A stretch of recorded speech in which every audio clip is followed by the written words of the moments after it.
beneath the marble halls of Monticello, Virginia's most celebrated estate, there existed a room that appears in no official tour guide, no architectural blueprint preserved for public record.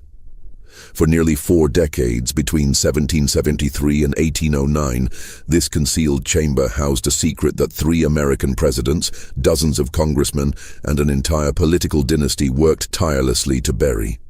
The room measured exactly 14 feet by 12, with a single window facing the servants' quarters, and within its walls at least 6 children were born to a woman who had no legal right to refuse their father. Thomas Jefferson, author of the Declaration of Independence and champion of liberty, kept his slave mistress in a space specifically designed to be forgotten by history.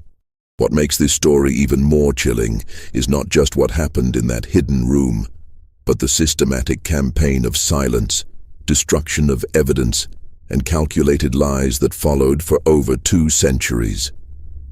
The truth was so dangerous that Jefferson's own grandchildren would take conflicting stories to their graves, each version carefully crafted to protect the family name.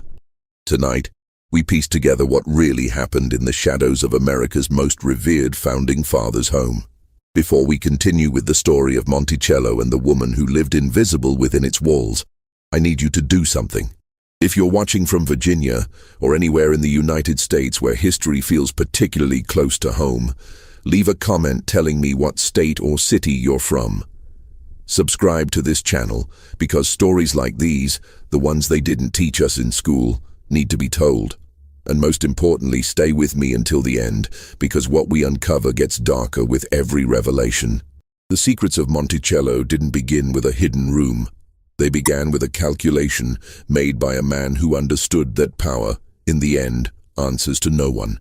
Albemarle County, Virginia, in the year 1773, was a landscape of contradictions. The rolling hills stretched green and abundant, tobacco fields generating wealth that would shape a nation, while the labor that made such prosperity possible remained invisible in every document of importance.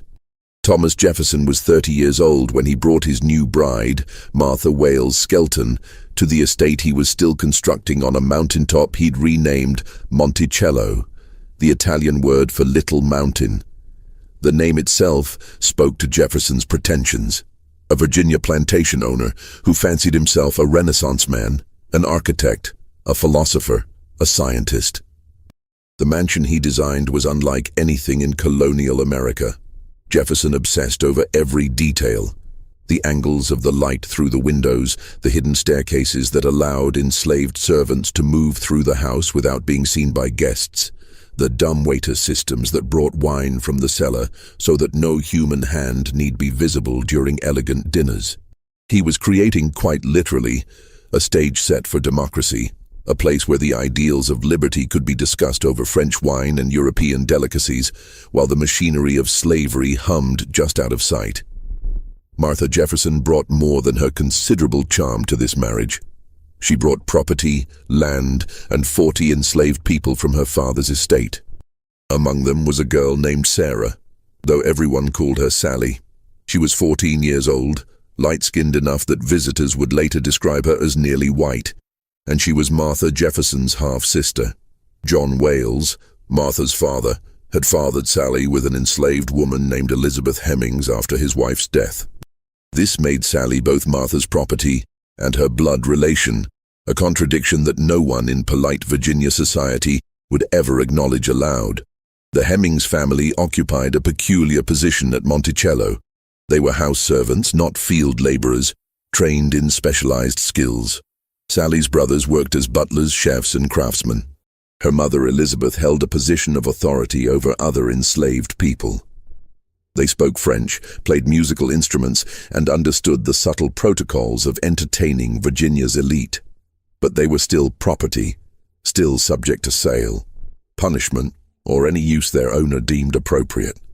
In those early years, Sally was simply part of the household machinery, a girl who learned to be invisible while standing in plain sight.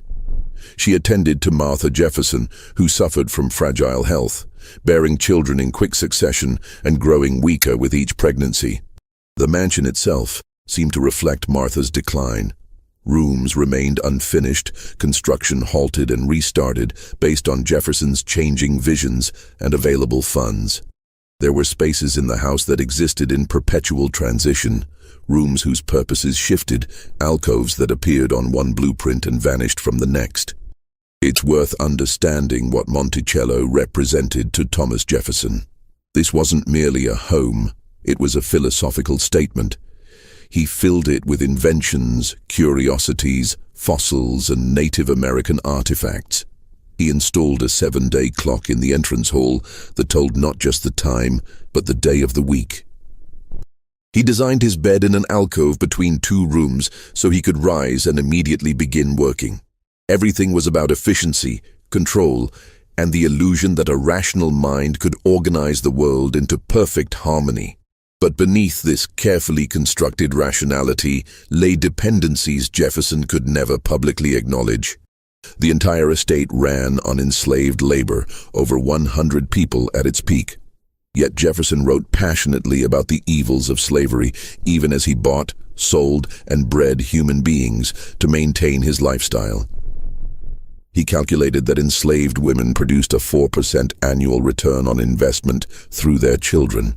He recorded these calculations in his farm journals, right alongside crop rotations and weather observations. The contradiction didn't seem to trouble him, or perhaps it troubled him so deeply that he built an entire architecture of denial around it. The community of Albemarle County understood these contradictions without discussing them. Every plantation owner lived the same lie. They were gentlemen scholars, enlightened farmers, patriots who spoke of liberty while their wealth rested on stolen labor and stolen lives. The unspoken agreement was simple. We do not examine too closely the foundations upon which our civilization rests. To question one man's moral compromises would require questioning everyone's. This was the world into which Sally Hemings disappeared, not through any dramatic event, but through the simple fact that women who looked like her, who lived as she did, were never supposed to be visible in the historical record at all. September 6, 1782. Martha Wales Jefferson died 4 months after giving birth to her 6th child, only 3 of whom survived infancy. The official cause was complications from childbirth, but everyone at Monticello understood she'd been dying slowly for years, her body worn out by pregnancy and a constitution too delicate for Virginia's humid summers. Thomas Jefferson's grief was absolute. Witnesses described him pacing his room for 3 weeks, emerging only for brief walks where he seemed not to see the world around him. He burned all of his wife's letters, every one, as if he could erase her suffering by erasing her words. Before Martha died, she made Jefferson promise something. The exact words of that promise were never recorded, but family law suggests she asked him never to remarry. The prospect of a stepmother ruling over her children was more than she could bear. Jefferson agreed, and he kept that promise for the remaining 44 years of his life. But promises, like architectural plans, can have hidden meanings and secret spaces. In the months following Martha's death, the household descended into a kind of controlled chaos. Jefferson threw himself into politics, accepting appointments that would take him away from Monticello for years at a time. The children needed care, the house needed management, and Sally Hemings, now 19 years old, found her role shifting in ways that would have seemed unthinkable just months before.